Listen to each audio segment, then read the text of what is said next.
맨해튼 이스트 할렘 아파트 폭발 붕괴 사건의 피해자들에 대한 콘 에디슨의 보상이 시작됐습니다. 뉴욕 한인의 민승기 회장이 김민선 이사장의 학력 조회에 대한 입장을 밝혔습니다. 다음 달 1일부터 종업원 5인 이상 뉴욕시 사업체의 유급 병가 의무화가 발효됩니다. 아시안 무보험자의 80%가 오바마 케어 재정 보조 혜택을 받을 수 있는 것으로 나타났습니다. 뉴저지 버긴 카운티 경전철 연장이 구체화되고 있습니다. 이상은 이 시각 주요 뉴스입니다. 여러분 안녕하십니까? KBN 뉴스입니다. 미국에서도 어처구니 없는 안전 불감증 사고가 발생했는데요. 지난주 맨해튼 이스트 할렘에서 발생한 아파트 폭발 붕괴 사건 피해자들에 대한 보상이 시작됐습니다. 하지만 이와 관련한 피해자들의 소송이 잇따르고 있어 사건 해결엔 적지 않은 진통을 겪을 것으로 보입니다. 주성훈 기자가 보도합니다. 콘 에디슨이 지난주 발생한 이스트 할렘 아파트 폭발 붕괴 사건 피해자들에 대한 보상을 시작한 건 지난 19일부터 연방교통안전위원회가 붕괴된 건물 중 한 곳에 주철 가스관에서 가스 누출을 발견했다고 발표한 바로 다음 날입니다. 콘 에디슨 대변인에 따르면 사측은 지금까지 집을 잃거나 부상당한 피해자 87명을 만나 면담을 가진 뒤 보상금을 지급했다고 밝혔습니다. 하지만 지급된 보상금 액수는 밝히지 않았습니다.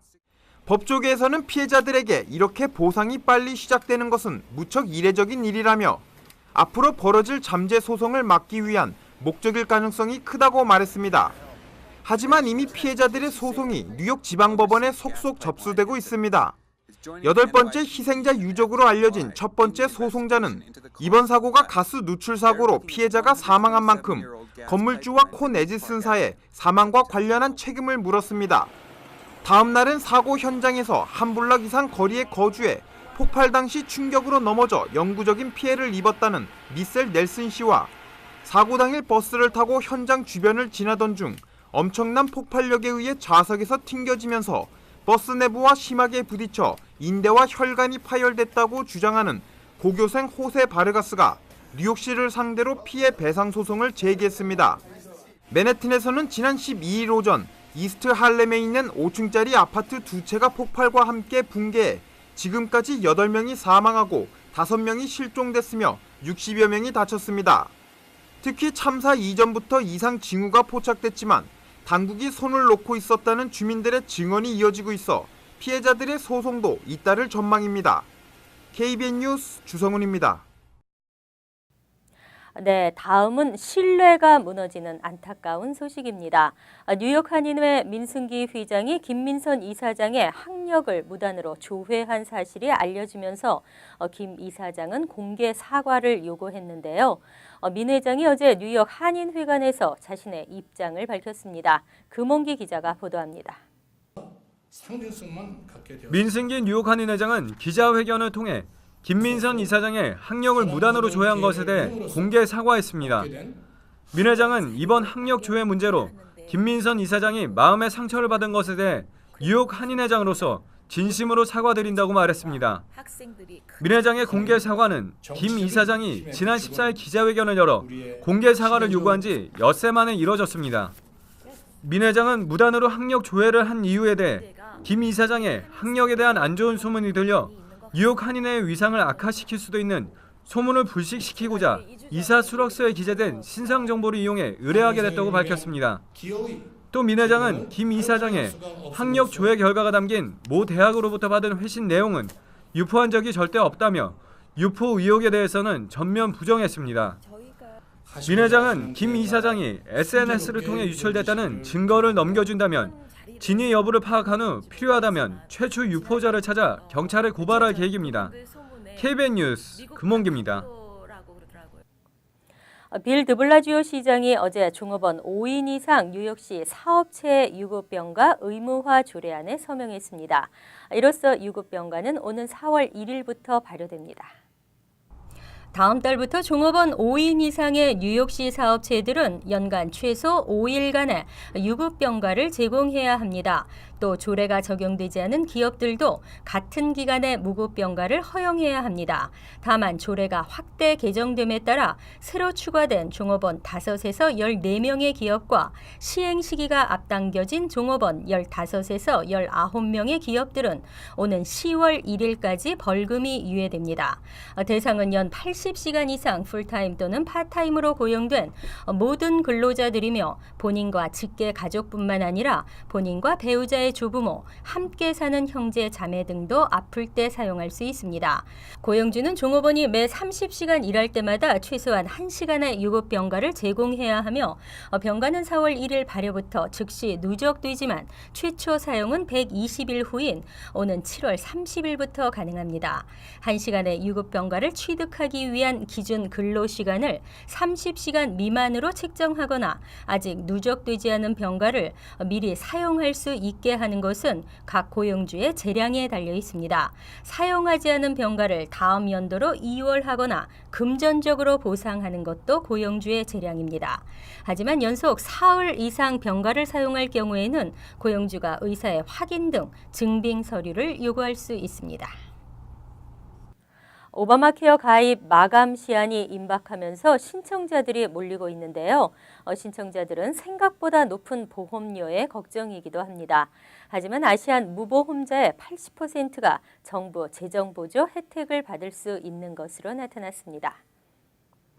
소수의 보건국과 계획평가국은 어제 오바마케어 건강보험법으로 세금 혜택이나 재정 보조를 받을 수 있는 사람들을 조사해 발표했습니다. 전국 무보험자의 5%에 해당하는 190만 명의 아시안 중 80%가 정부 재정 보조 혜택을 받을 수 있는 것으로 나타났습니다. 주별로 정부 혜택을 받을 자격이 있는 무보험 아시안이 가장 많이 거주하는 지역은 35%를 나타낸 캘리포니아였습니다. 다음은 텍사스가 10%, 뉴욕과 뉴저지는 각각 9.2%와 4%인 것으로 나타났습니다. 전국의 25대 주요 지역별로 분류하면 캘리포니아주 LA 롱비치가 정부 혜택을 받을 수 있는 무보험 아시안이 16.2%로 가장 많았습니다. 뉴욕주 뉴욕시와 뉴저지 북동부 지역에는 8.3%가 거주하고 있어 그 다음으로 재정 지원 자격이 되는 무보험 아시안이 많았습니다. 성별로 보면 여성이 97만 5천 명으로 남성보다 조금 더 많았고 연령별로는 18에서 35세가 가장 많았습니다. 교육 수준별로는 정부 혜택을 받을 자격이 되는 아시안의 17%가 고등교육을 받지 못한 것으로 나타났습니다. 무보험 아시안의 73%는 가정 내 풀타임 직업을 가진 가족 구성원이 있었고 연방 저소득 기준에 미치지 못하는 소득을 가진 무보험 아시안은 38%를 차지했습니다. 한국어를 주 언어로 사용하는 사람은 8%로 나타났습니다. 뉴저지 버겐카운티 경전철 연장이 구체화되고 있습니다. 지역 경기 활성화가 기대되는 가운데 한인 사회에서도 긍정적인 영향을 미칠 것으로 예상되고 있습니다. 하지만 교통 체증, 소음 등으로 우려의 목소리도 높습니다.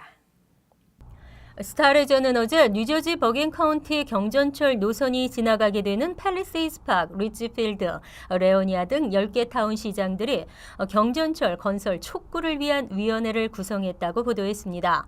이들 시장들은 경전철이 지역 경제 발전과 주민들에게 큰 도움이 된다며 조속한 건설을 위해 공동 대처해 나가기로 결의한 것으로 알려졌습니다. 경전철 연장 계획은 지난 2009년 존 코자인 주지사에 의해 활발히 논의됐으나 현재까지 실현되지 못하고 있습니다. 예산 부족과 테너플라이 타운 정부의 반대에 부딪혔기 때문입니다. 하지만 경전철을 관리하는 뉴저지 트랜지 측은 지난해 종착역을 테너플라이 대신 잉그루드 병원으로 변경하기로 했으며 리치필드 타운을 방문해 건설 계획에 대해 논의했습니다. 여기에 버겐카운티 지역 정치인들이 힘을 합하면서 경전철 연장 계획은 탄력을 받고 있습니다. 문제는 약 9억 달러에 달하는 예산 마련인데 아직까지 불분명한 상태입니다. 한편 존 드루소 뉴저지 트랜짓 대변인은 지난달 연방교통관리국 측과 만나 예산 계획 및 종착역 변경 등에 대해 논의했다고 밝혔습니다. 잠자고 있는 세금 환급금이 무려 7억 달러가 넘는 것으로 알려졌습니다. 소득세 신고를 하지 않거나 제때 환급 신청을 하지 않아서인데요. 지금이라도 신청하실 수가 있고 자신의 돈을 찾아갈 수 있습니다.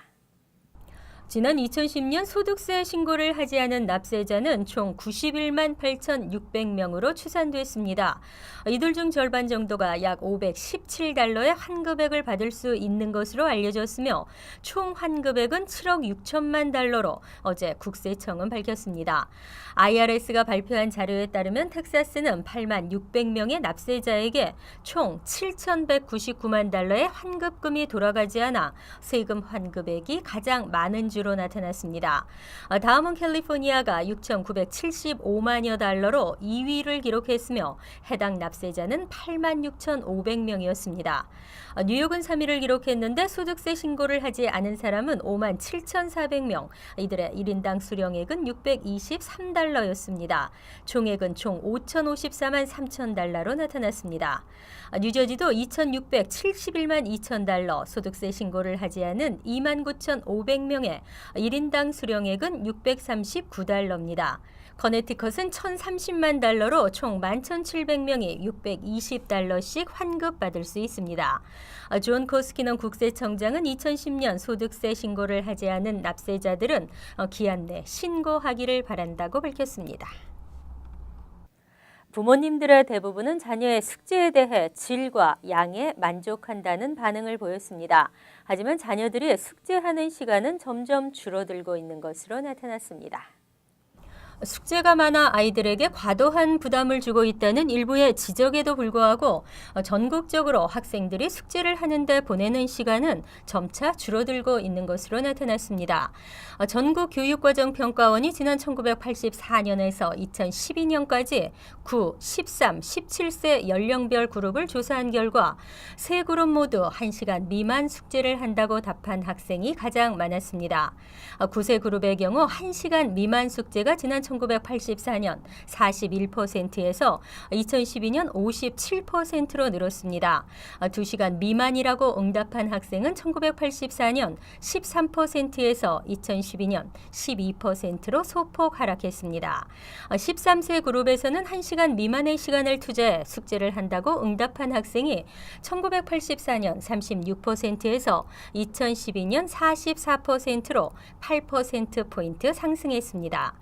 1시간 이상 2시간 미만은 29%에서 23%로 6%포인트 내려갔습니다. 17세 그룹에서는 1시간 미만 숙제가 1984년과 2012년 26%로 같았습니다.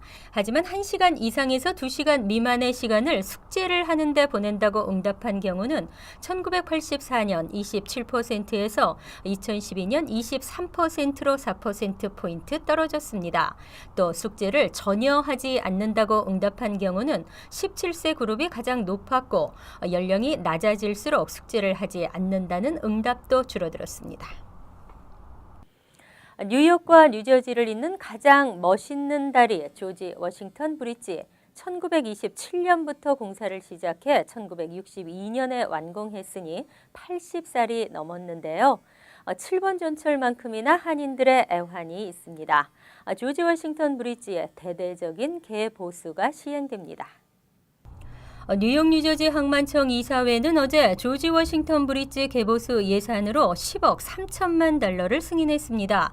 조지 워싱턴 브리지는 메인 케이블 표면에 부식된 부분을 닦아내고 부식 방지 약품을 칠하게 되며 메인 케이블과 브리지 상판을 세로로 연결하는 로프를 전면 교체합니다. 현 수교인 조지 워싱턴 브리지에는 현재 4개의 메인 케이블에 592개의 로프가 설치되어 있습니다. 이와 함께 다리를 비추는 가로등도 절전형 LED로 교체됩니다. 보행자와 자전거 이용자들을 위한 보행로도 보수됩니다. 보행로 진입 구간 역시 장애인들이 편리하게 이용할 수 있도록 새롭게 단장될 예정입니다. 로프 교체 작업은 오는 2017년부터 시작해 2024년에 완료될 예정입니다. 항만청 측은 이번 공사를 통해 5천여 개의 일자리 창출을 기대하고 있습니다. 또 다리의 안전을 강화하기 강화해 뉴욕과 뉴저지주의 경제에도 큰 도움이 될 것이라는 예상입니다. 한편 미국에서 네 번째 규모를 자랑하고 있는 조지 워싱턴 브릿지는 연간 차량 통행량이 1억 대 이상으로 세계에서 가장 붐비는 다리로 꼽힙니다. 원래 명칭은 허드슨강 다리였으나 초대 대통령의 이름을 따서 조지 워싱턴 브릿지로 바뀌었습니다. 이상으로 KBN 뉴스를 마칩니다. KBN과 함께 즐거운 주말 되시기 바랍니다.